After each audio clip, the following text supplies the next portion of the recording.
Okay, before we start this video, I know the Mk3 Golf isn't something you're used to hearing me talk about affectionately, other than ripping the TDI engine out of them.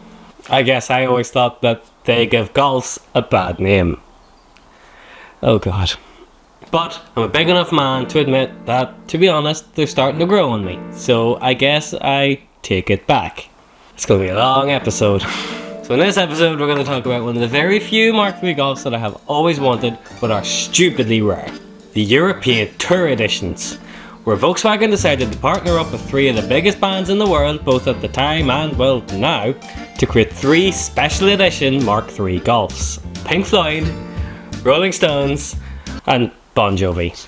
I've never been able to get my hands on one, but I guess you can't always get what you want.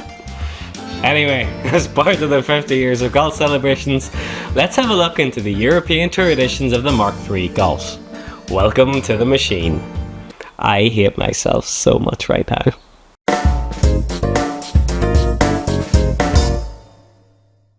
Introduced in 1991, the Mk3 Golf was a definite departure, but definitely an evolution of the Mark II.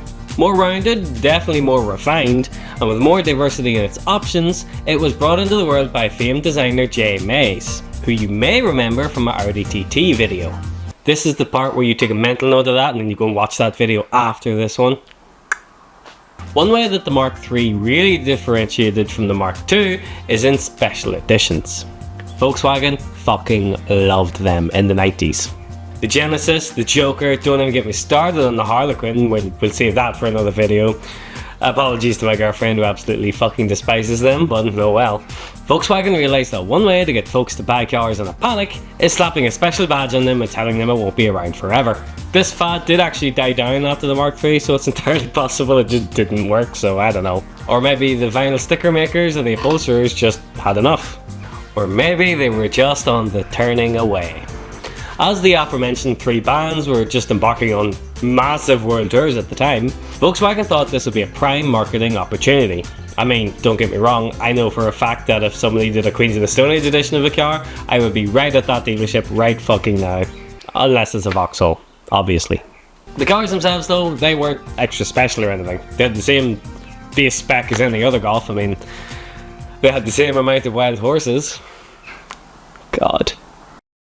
So, the cars and the bands. First and best, in my opinion, on the list is Pink Floyd.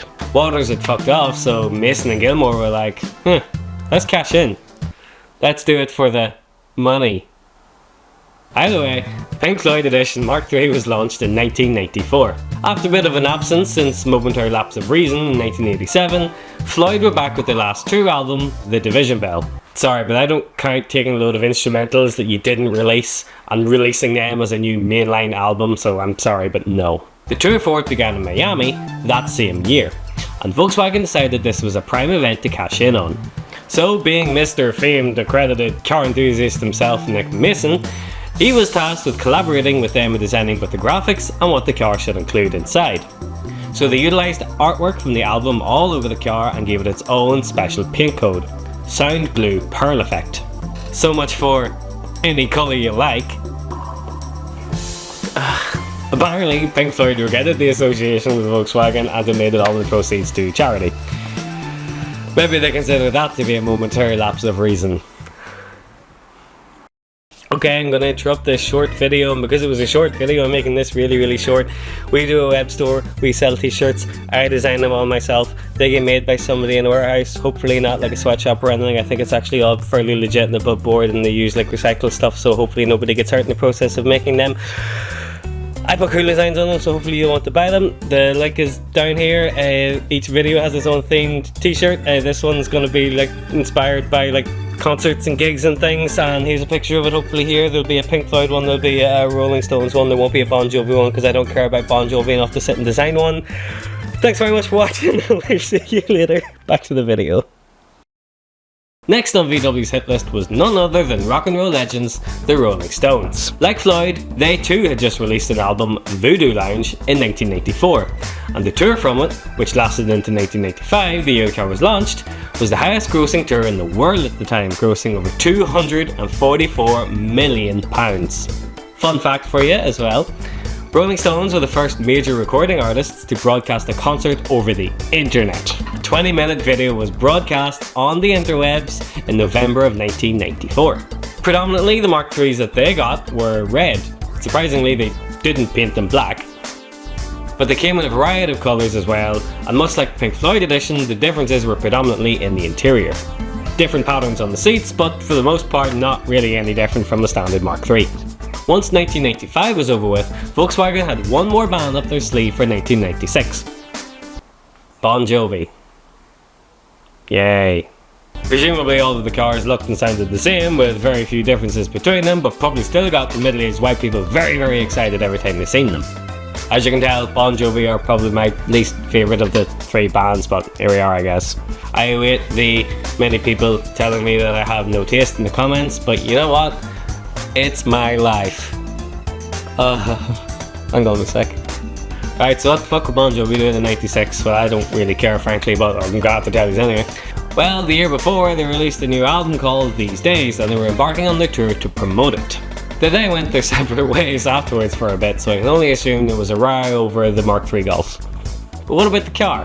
Well, perhaps surprisingly, a car for a glam rock band was actually quite bland, which to me kinda seems like a missed opportunity.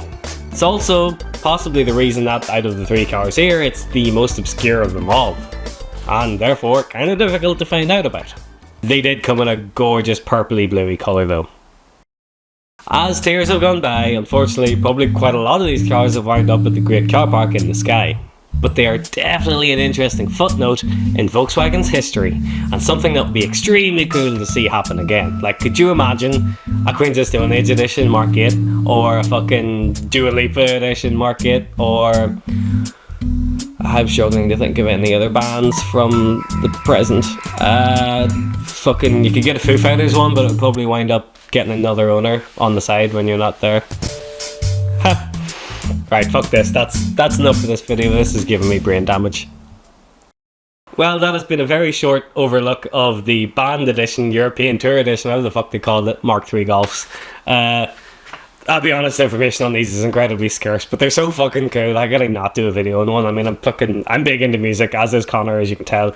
If you're on this channel, you probably got most of the references, despite the fact that I numbered them at the bottom, so you had to get them. But the thought of a Pink Floyd edition or a Rolling Stones edition Volkswagen to me is just the coolest fucking thing, so I'd love it if Volkswagen would do something like that again. We're missing fun limited editions.